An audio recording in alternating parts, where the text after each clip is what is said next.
तेज क्षमा धृति शौचम, इसलिए शुचिता। एक वो प्रार्थना हम करते हैं ना, पवित्र तन रखो पवित्र मन रखो, पवित्रता मनुष्यता की शान है, जो मन वचन कर्म से पवित्र है। 3 जगह पवित्रता की आवश्यकता है, मन से भी, वचन से भी, कर्म से भी, और चौथा भाव से भी। तो ये सबसे बड़ी संपदा है, ये सबसे बड़ी पूंजी है पवित्रता। सब विधि पवित्रता। वो कितना अच्छा लगता है। हम तो पवित्रता मतलब सफाई कब करते हैं? साल में एक बार करते हैं। कब करते हैं? साल में एक बार। कब करते हैं सफाई? दिवाली पे करते हैं। तो जब सफाई करते हैं तो दिवाली आ जाती है, जगमगा जाता है सब कुछ। तो रोज दिवाली क्यों नहीं आ सकती? सदा दिवाली संत की, 8 पहर आनंद। संतों की दिवाली हमेशा रहती है, क्योंकि वो हमेशा शुचिता का प्रयोग करते हैं। नहीं तो अब लगेंगे, दशहरे से लगेंगे लोग, और दिवाली तक घर की भी सफाई, कपड़ों की भी सफाई, कबर्ड की भी सफाई, ऊपर रखा था कुछ चीजें, पूरा सफाई, एक एक चीज को पोंछ के रखेंगे, वेस्ट को निकाल के रखेंगे। और फिर जब पूरी सफाई हो जाती है तो मन कैसा होता है? प्रसन्न। फिर फुलझड़ियां खिलाते हैं, फिर नए कपड़े पहनते हैं, सब चीजों की सफाई, फिर बहुत अच्छा लगता है। फिर दिवाली आती है, जगमगाता है सब कुछ, प्रकाश ही प्रकाश। तो 1 महीना सफाई और 11 महीना कूड़ा इकट्ठा करते रहो। कोई भी चीज वेस्ट हुई उसको ऊपर डाल दो, कोई भी कपड़ा फटा उसको इधर डाल दो, पोछे के काम आ जाएगा। कोई भी वेस्ट चीज हुई उसको हम डालते नहीं है, रखते चले जाते हैं। फिर साल में एक बार निकालते हैं। साधक रोज निकालता है, उसी पल निकालता है। कोई घटना घटी, भूल जाता है फिर उसको, और फोकस क्या करना चाहिए उस पे आ जाता है तुरंत। तो फिर उनकी रोज दिवाली रहती है, वो सफाई। तो ये बहुत ही बड़ी चीज है शौचम। इसलिए जो विशेष समाधि लगानी है जिनको, अष्टांग योग का पालन उसके लिए अनिवार्य है। और 8 अंगों में एक अंग ये भी है। यम नियमों में पहला नियम है शौच, शुचिता, पवित्रता। बहुत ही अच्छा लगता है जितनी जितनी पवित्रता बढ़ती जाती है व्यक्ति की। तो इसलिए हम ये पीछे के जो 23 गुण हैं, ये हम किस लिए करें? शुचिता के लिए। क्षमा किसके लिए करें? शुचिता के लिए। अपना चित्त शुचि होता है। तेजस्वी किस लिए बने? शुचिता के लिए। अहिंसा किसके लिए? शुचिता। सत्य किसके लिए? अक्रोध किस लिए? त्याग किस लिए? शांति, अपैशुनम, दया, ऐलोलुप्त्वम, मृदुता, ह्रीहि, अचापलम।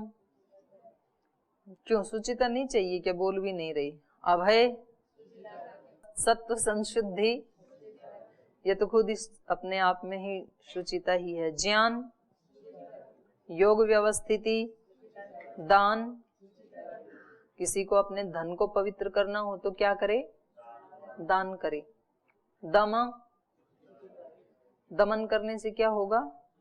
शुचिता बढ़ती है। यज्ञ करते ही है ना, कहीं कुछ लोग तो तभी अपने घर में यज्ञ करते हैं जब कोई अशुचिता घर में आती है, या तो किसी की मृत्यु हो गई तो डेड बॉडी में से कुछ वो फैल जाते हैं फिर बैक्टीरिया, तो उनको शुचि करने के लिए यज्ञ करते हैं। या घर में कोई बच्चा पैदा हुआ तो अशुचिता हुई तो उसके लिए यज्ञ करते हैं। तो कुछ तो केवल उसी समय ही करते हैं कि चलो भाई अब शुद्ध कर लेते हैं घर को हवन करके। तो यज्ञ क्या करता है? शुचिता लाता है, पवित्रता करता है। तो ये वाला स्थूल यज्ञ भी रोजाना किसके लिए? शुचिता के लिए। और उसके साथ साथ कर्मों को भी यज्ञमय बनाए तो उससे चित्त भी कैसा होगा? शुचि होगा, पवित्र होगा। स्वाध्याय भी किसके लिए? उससे अशुद्ध विचार नहीं आएंगे। स्वाध्याय करेंगे तो शुद्ध विचार रहेंगे, शुद्ध विचार रहेंगे तो चित्त शुचि बनेगा, पवित्र बनेगा। तप भी किसके लिए? शुचिता के लिए। तप नहीं करेंगे तो आलस्य, प्रमाद, निंदा, ये सब आकर के हमें गंदा कर देंगे, हमारे अंतःकरण को। अशुचिता आकर डेरा डाल लेगी। तप करेंगे तो शुचिता बढ़ेगी। आर्जवम, रिजुता, सरलता। सरलता किसके लिए? चित्त की शुचिता के लिए, पवित्रता के लिए। अगर व्यक्ति जटिल बनेगा, कुटिल बनेगा, तो अंतःकरण किसका गंदा होगा? स्वयं का ही होगा, हानि दूसरे की नहीं है, अपनी ही है। तो इसलिए रिजु रहना, जैसा अंदर बाहर, कर्म में, वाणी में, वैसा ही होना। ये रिजुता क्या करती है? अंतःकरण की शुद्धि करती है। तो ये सारे के सारे गुण, पीछे वाले 23 गुण किसके लिए हैं? शुचिता के लिए। इतनी बड़ी है ये शुचिता। और एक बार अंतःकरण शुचि हो गया, बिल्कुल साफ हो गया, तो फिर क्या होगा? अपना स्वरूप दिखाई देगा। अपने ही अंतःकरण के शीशे में वो अपना भी दर्शन पाएगा और अपने प्रभु का भी दर्शन पाएगा। उससे पहले दर्शन नहीं होता है। और व्यक्ति से क्या होता है, जैसे बाहर ये काम करते हैं ना गैरेज में, उनके कपड़े देखे हैं कभी? लेकिन किसी दिन तो वो कपड़े साफ होंगे ना, जिस दिन पहले दिन पहने थे तब तो गंदे नहीं थे। कोई ना कोई दिन तो नया पहना ही होगा, शाश्वत कपड़े तो है नहीं। लेकिन जिस दिन पहन के आया था उस दिन कोई एक दाग लगा होगा, 2, 4, 5 लगे होंगे, लेकिन उसने एक दिन धोया नहीं उसको। इसलिए अगले दिन कितने बन गए? 10, 20। तीसरे दिन 40, 50, और लगभग 15 दिन में तो कपड़ा कैसा हो गया? दाग पे दाग, दाग पे दाग, दाग पे दाग। उसका जो अपना सफेद कलर था, नीचे का जो बैकग्राउंड थी, वो तो दिखनी ही बंद हो गई। मतलब कोई व्यक्ति उसके कपड़ों को देख करके ये कल्पना भी नहीं कर सकता है कि एक दिन ये कपड़े साफ थे, सफेद थे, बिल्कुल नए थे। लगता ही नहीं, व्यक्ति को पता ही नहीं उसका ओरिजिनल रंग क्या था कपड़े का। नीचे का क्या दिखते हैं? केवल दाग ही दाग दिखते हैं। अब उस व्यक्ति से कहें कि इसको धो लो, धुल जाएंगे? क्या कहता है वो व्यक्ति? अब नहीं होने का बोलिए। अब मैंने ये केवल दाग के लिए ये ड्रेस रख छोड़ी है, जितने मर्जी दाग लगे अब, क्योंकि ये ड्रेस किसके लिए है? दाग लगने के लिए। छोड़ दिया है उसने उसको। अपने घर जाते समय दूसरे पहन के जाता है, आते ही वही पहन लेता है। तो ऐसे हमने स्वीकार कर लिया अपने आप को। और जो हमारी आत्मा का ओरिजिनल जो बेस था सफेद वाला, उसको हम भूल ही गए कि हम भी पवित्र हो सकते हैं। इसलिए आज हम ये भाषा बोल रहे हैं कि जी हम कोई योगी तो है नहीं, जो हमारे अंदर द्रोह ना आए। हम कोई संत तो है नहीं कि हम हमेशा ही शुचिता में, पवित्रता में जिए। ये हमने बोलना शुरू कर दिया क्योंकि हम ये मतलब बिल्कुल स्वीकार ही करने को राजी नहीं है कि हम बिल्कुल शुद्ध हैं, पवित्र हैं। दूसरे स्वीकार ना करें कोई बात नहीं, हम स्वयं भी स्वीकार नहीं करते हैं, क्योंकि वो दाग दाग दाग 1, 2, 4, 5 व्यक्ति की फिर आदत बन जाती है। जैसे व्यक्ति में कोई एक दोष आ जाता है ना, फिर उसके साथ साथ दूसरा भी आ जाता है, तीसरा, चौथा, पांचवा भी आ जाता है। उसके बाद तो व्यक्ति अपने को खुला छोड़ देता है। फिर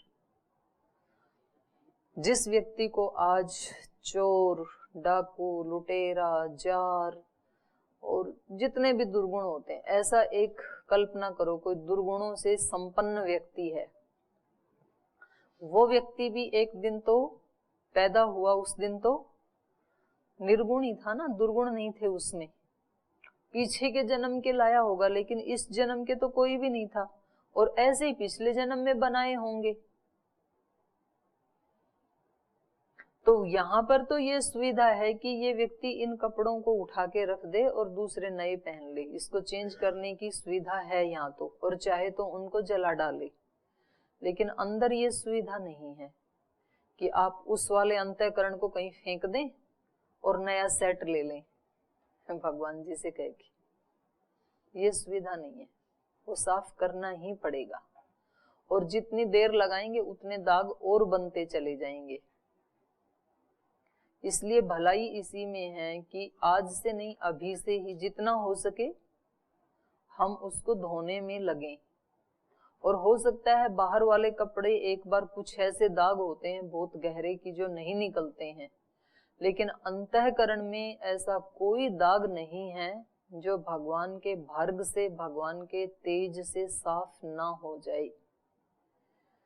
कभी भी कोई आत्मा इतने पाप नहीं कर सकती है जिसको ईश्वर नष्ट ना कर सके।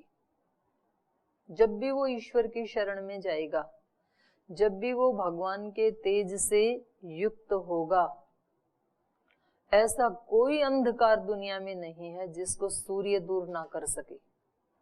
कितना भी घनघोर अंधकार क्यों ना हो, लेकिन सूर्य में वो ताकत है, वो उसको क्षणों में, कुछ सेकंडों में उसको नष्ट कर देता है।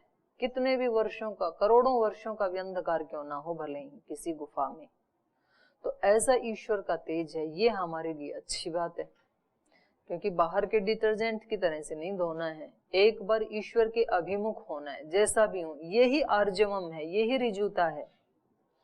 मैं जैसा भी हूं अपने अंतःकरण को एकदम भगवान के सामने खोल के रख दो। जैसे कि अर्जुन ने अपने आप को खोल के रख दिया, कुछ भी नहीं छिपाया उसने भगवान कृष्ण से। तो हमें डॉक्टर के सामने, गुरु के सामने और भगवान के सामने, और माता पिता तो जानते ही हैं, चौथा माता पिता के सामने भी, इन चार के सामने कम से कम कभी भी लुकाव छिपाव नहीं करना। जैसे भी हैं वैसा अपने आप को खोल के रख देना। बच्चे जब बड़े हो जाते हैं ना, जब छोटे बच्चे होते हैं तो आके सब बताते हैं माता पिता को, स्कूल में क्या हुआ, आज मैम ने क्या पढ़ाया, आज मेरे साथियों ने क्या कहा, मैंने उनको क्या कहा। छोटे छोटे बच्चे, आप सब भी थे कभी तो जब आप LKG में फर्स्ट में पढ़ते थे तब क्या करते थे, घर में आकर के सारा आंखों देखा हाल सुनाते थे। माँ को टाइम भी नहीं है तो भी आके बताते थे जबरदस्ती। वो कहती मेरे को काम करना है, वो काम करते करते भी आप उसके पीछे पीछे घूमते रहते थे। वो किचन में जाए तो किचन में जाना, बाथरूम में जाए तो बाथरूम में जाना, झाड़ू लगाए तो झाड़ू लगाते हुए के पास जाना, और आप उसको अपना पूरा डिटेल बताते थे स्कूल का। तो इसको कहते हैं रिजुता। और जैसे ही बच्चे बड़े हुए तो फिर वो स्कूल की आधी बातें छिपाते हैं, नहीं बताते हैं माता पिता को आकर के। फिर माता पिता पूछते हैं और क्या हुआ, बस कुछ नहीं बताया ना आपको, बस ऐसी पढ़ाई हुई, फिर छुट्टी हुई, फिर आ गए। बोले और मैम ने क्या कहा, बस कुछ नहीं, उन्होंने अपना लेसन पढ़ाया। फिर छिपाने लगता है ये, इसमें जटिलता आ गई अब, क्योंकि कहीं ना कहीं ये भी दोष करता है तो अपने दोष को बचाना चाहता है। फिर और बड़ा होता है, फिर कुछ लड़कों के साथ फ्रेंडशिप हो जाती है, कुछ लड़कियों के साथ हो जाती है, लड़कियों की लड़कों के साथ, या लड़कियों की, मतलब दोनों के साथ दोनों की हो जाती है। तो एक वाली को छिपाता है, लड़का है तो लड़की के साथ वाली को छिपाता है, माता पिता को नहीं बताता है। और कोई लड़की है तो लड़के के साथ हुई तो उसको छिपाती, फिर नहीं बताती। फिर एक दिन ऐसे फंस जाते हैं तो भी अपने मित्रों को बताते हैं कि मैं तो कहीं फंस गया, अब मैं क्या करूं। माता पिता को नहीं बताते हैं, लेकिन एक ना एक दिन तो माता पिता के सामने आता है ना, तो फिर माता पिता नहीं बचा सकते हैं, क्योंकि आपने बहुत देर कर दी। और कुछ बच्चे ऐसे होते हैं कि जो हिम्मत करके, जो अपने माता पिता को कुछ भी नहीं छिपाते हैं, सब कुछ आकर के सच सच बता देते हैं। तो भले ही उस बच्चे ने गलती भी की है, हो सकता है माता पिता उसको उस समय पिटाई भी कर दें, उसको डांट भी दें, लेकिन पीटने के बाद भी आपकी सहायता करने के लिए कोई पहला व्यक्ति खड़ा होगा तो वो आपका बाप खड़ा होगा आपके साथ, या आपकी माँ खड़ी होगी। ऐसे ही गुरु के सामने आपने अपने दोष बता दिए तो हो सकता है गुरु आपको डांट दे, हो सकता है कुछ दिन वो आपसे बात भी ना करे, नाराज भी हो जाए, लेकिन तो भी इस संसार में सबसे ज्यादा अगर आपको कोई बचाने के लिए खड़ा होगा तो वो आपका गुरु खड़ा होगा आपके साथ। इसलिए कभी भी माता पिता से, गुरु से, भगवान से और कोई बीमारी है तो डॉक्टर से, कभी नहीं छिपाना। ये सरलता है, ये चित्त की पवित्रता है। हम इस डर से नहीं बताते हैं कि पता नहीं हमें डांट पड़ जाएगी। डांट तो पड़ जाएगी लेकिन तेरा रोग भी तो ठीक होगा। और नहीं बताएगा तो ये दाग हमेशा लगा ही रहेगा चित्त में। इसलिए चित्त को साफ करना है तो क्या करना है, सब बताना है। और चलो आप माता पिता को भी नहीं बताएं, गुरु को भी नहीं बताएं लोग, तो भगवान को तो बता दो कम से कम। इसलिए साधक भगवान से कुछ भी नहीं छिपाता है। वैसे तो छिपता भी नहीं है, छिपाने की कोशिश कर सकता है व्यक्ति कि मैं नहीं बताऊंगा भगवान को, लेकिन जहां तू छिपाएगा वहां तो पहले से ही बैठा हुआ है। तो ईश्वर से कुछ छिपा सकता है? नहीं छिपा सकता है। इसलिए यहाँ अर्जुन सब अपना सब कुछ खोल के बता दे रहे हैं भगवान को, और भगवान भी उसके कल्याण के लिए कब क्या करना है वो सब उसको बताए जा रहे हैं, उसको शक्ति दिए ही चले जा रहे हैं। तो भगवान अपने आप बचाते हैं। तो इसलिए यहाँ पर कहा शौचम, शुचिता। ये शुचिता जितनी जितनी बढ़ेगी हृदय की, अंतःकरण की पवित्रता, उतने उतने भगवान के संदेश हमें साक्षात मिलने लगेंगे कि अब ऐसे करो। भगवान खुद निर्देश देते हैं, कहते हैं छोड़ो इसको, अब ये करो आप। लेकिन वो शुचिता हो तब सुनाई देते हैं, तब दिखाई देते हैं, नहीं तो दिखाई नहीं देते हैं। अद्रोह, द्रोह कहते हैं एक तो किसी ने हमारा बुरा किया और हमने भी तुरंत उसको गुस्सा किया, उसको सुना दिया। और दूसरा होता है कि हम उसको तो नहीं सुनाते हैं कुछ भी, या तो वो हमारे से बड़ा है पद में, प्रतिष्ठा में, कैसे भी उम्र में, उसको तो नहीं सुनाते हैं, पर अपने मन मन में एक गांठ बांध के रख लेते हैं। और फिर किसी दिन कभी कुछ ऐसा हो कि ऐसा प्रसंग आ जाए, तब हम बोल देते हैं उसके बारे में कुछ ना कुछ। कभी कोई दो साथी एक साथ बिजनेस करने लगते हैं, एक व्यक्ति को दूसरे व्यक्ति की कुछ बातें अच्छी नहीं लगती हैं, लेकिन वो बोलता नहीं है उसके सामने, लेकिन अंदर अंदर उनको जोड़ता रहता है, गांठ बनाता रहता है। और फिर कोई एक दिन ऐसा आता है जब वो उसके साथ धोखा कर देता है। तो अब ये पहले वाला व्यक्ति कहता है कि मैंने जिस पे इतना विश्वास किया था उस व्यक्ति ने मेरे साथ द्रोह कर दिया। तो द्रोह होता है छिपा हुआ क्रोध, वो उससे भी बुरा रूप होता है, क्रोध से भी बुरा रूप होता है द्रोह, कि हम बोलते तो नहीं है लेकिन अपने अंदर अंदर एक बदले की भावना बना करके बिठा के रखते हैं। तो उससे दूसरे का तो नुकसान जब होगा तब होगा, लेकिन हमारा नुकसान रोजाना हो रहा है, क्योंकि हम अपने अंतःकरण को अशुद्ध कर रहे हैं। कोई व्यक्ति किसी अपने पड़ोसी को डसवाने के लिए अपने घर में लाके काले नाग को पाल के रखे, अत्यंत विषैले नाग को, तो पड़ोसी को तो जिस दिन डसेगा उस दिन डसेगा, 2 महीने 4 महीने 6 महीने जितनी लिमिट इसने सोची है कि उस दिन करूंगा काम। लेकिन इसके घर में खतरा कितने दिन है? 6 महीना है पूरा। और ये भी हो सकता है कि उससे पहले इसी का ही नंबर आ जाए, या इसके किसी बाल बच्चे को, रिश्तेदार को, उसी को ये खा जाए। तो ज्यादा खतरा किसके लिए है? इस व्यक्ति के लिए ज्यादा खतरा है। इसलिए अपनी सुरक्षा के लिए इसको पाल के नहीं रखना। तो किसी के भी प्रति अपने मन में द्रोह रखना अपना ज्यादा नुकसान करना है, दूसरे का तो पता नहीं होगा कि नहीं होगा।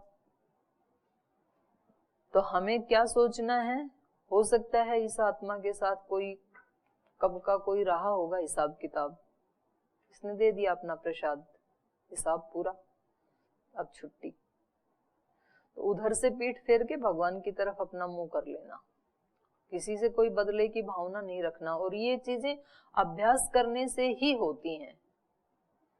1 बार 2 बार 5 बार आप फेल होंगे कोई बात नहीं, लेकिन करते करते पास हो जाएंगे। फिर आपको उसका टेस्ट पता लग जाएगा कि इतने दिन मैंने ये भावना बना के रखी और उससे बदला लिया, उसका तो ये परिणाम है, मेरा चित्त ऐसा बना। और जब मैंने उसको हटाया और अपने आप को भगवान के सम्मुख खड़ा किया, उसका ये परिणाम है। तो दोनों में आपको स्पष्ट अंतर दिखाई देगा और फिर आपको दूसरे वाले में रस आने लगेगा, तो फिर वो चीजें ठीक हो जाएंगी। अब जिस व्यक्ति को शुरू में व्यायाम प्राणायाम कराने में लगते हैं तो उसको दुखता है ना 2-4 दिन, तो कि कहाँ सुबह सुबह 4 बजे उठा के इसमें लगा देते हैं, और 4-6 महीना जब कर लेता है तो वो अच्छा लगने लगता है। फिर जिस दिन नहीं करेंगे उस दिन शरीर भारी भारी लगेगा, और कर लेते हैं तो जिस दिन नहीं करें तो कुछ आवश्यक चीज छूट गई ऐसे लगता है जीवन की। तो ऐसे इन चीजों की भी ऐसी आदत पड़ जाती है। तो शुरू में तो ये प्रयास पूर्वक ही करने होते हैं। शुचिता, अद्रोहो, नातिमानिता, न अतिमानिता। अतिमानिता मतलब अभिमान, अत्यंत अभिमान। एक होता है अभिमान और एक होता है स्वाभिमान। तो अभिमान होना चाहिए कि नहीं होना चाहिए, और स्वाभिमान होना चाहिए कि नहीं होना चाहिए। तो क्या अंतर है स्वाभिमान में और अभिमान में? क्या अंतर है? स्वाभिमान क्या है और अभिमान क्या है? हाँ, मैं ऐसा हूँ, ये वाला कौन सा? माइक लो। मतलब एक अभिमान है कि मैं लंबा हूँ, तगड़ा हूँ, मोटा हूँ, गोरा हूँ, ऐसा। और एक स्वाभिमान हुआ कि मैं आत्मा हूँ, नित्य हूँ, शुद्ध हूँ। नहीं, आत्मा हूँ मैं, और दूसरे वाले में मैं कौन था? ये मैं शरीर को मान रहा था। हाँ, वो शरीर भाव है एक में। स्वाभिमान, स्व मतलब आत्मा। तो अपना जो असली स्वरूप है उसका एहसास रहना हमेशा, वो क्या है? स्वाभिमान। अपना जो स्वरूप है उसका एहसास बना रहना कि मैं तो स्वभाव से ही क्या हूं? शुद्ध ही हूं मैं, नित्य शुद्ध बुद्ध मुक्त स्वभाव वाला बताया ना शास्त्रों में इस आत्मा को। तो उसका एहसास बने रहना तो स्वाभिमान है। मेरा स्वरूप ही क्या है? दूसरों की सेवा करना, देश की सेवा करना, समाज की सेवा करना, क्योंकि मैं तो पूर्ण हूं पहले से ही। तो मुझे दिन भर किसी से कुछ भी लेने की आवश्यकता नहीं है। मुझे दिन भर क्या करना है? देना है, कुछ ना कुछ देना है किसी ना किसी को। 2 तरह के हाथ होते हैं ना, एक तो ऐसे वाले हाथ होते हैं, ये कौन से हाथ हैं? लेने वाले। और एक ये वाले हाथ होते हैं। तो ये वाले किसके होते हैं? देवताओं के होते हैं। उनकी ऐसी मुद्रा होती है ना, वो देते ही हैं, इसीलिए देवता कहलाते हैं। और ये वाले किसके होते हैं? भिखारियों के। किसके होते हैं ये भिखारियों के होते हैं। क्या बोल रहे हो? मेरे को जोर से बोल के बताओ। मांगने वाले के, भिखारी के एक ही बात। ये लेने के हैं ना, दो मुझे। तो जब आप कहते हो कि हमारे को थोड़ा भी सम्मान नहीं देते हैं ये लोग, तब हाथ कैसे हैं? भिखारी वाले।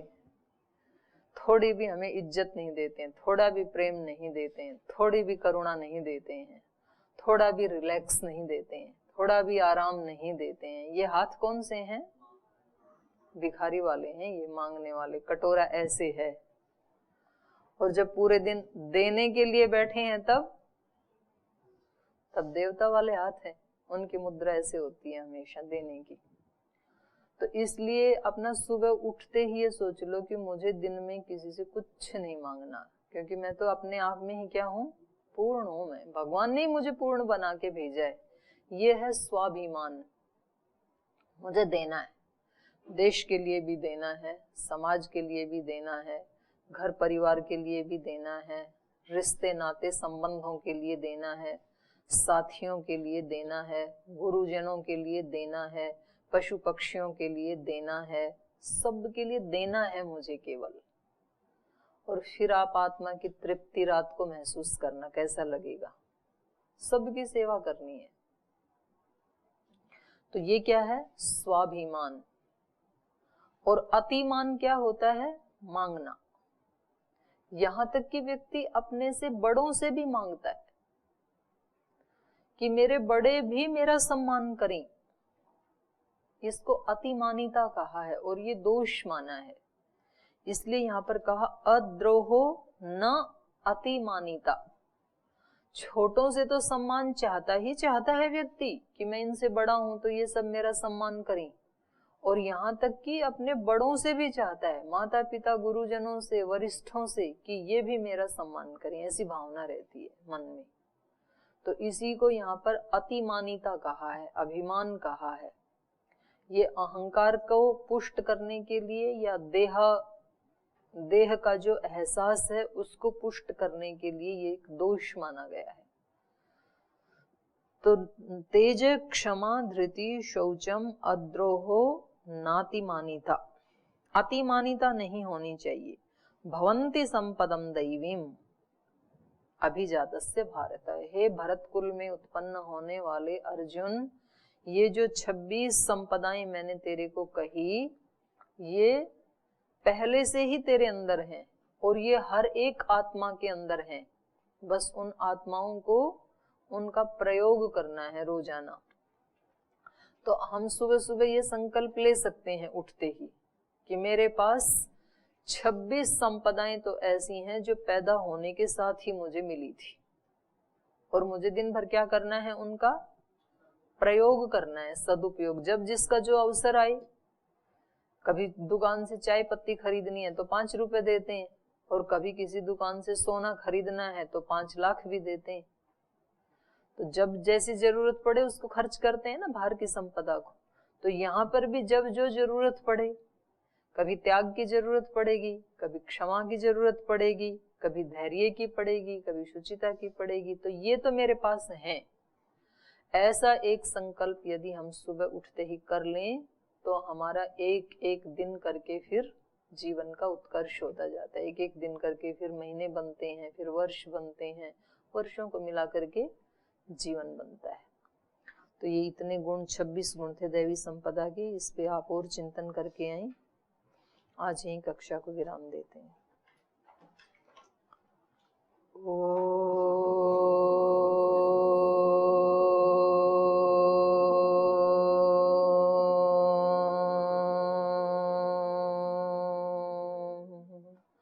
शांति शांति शांति।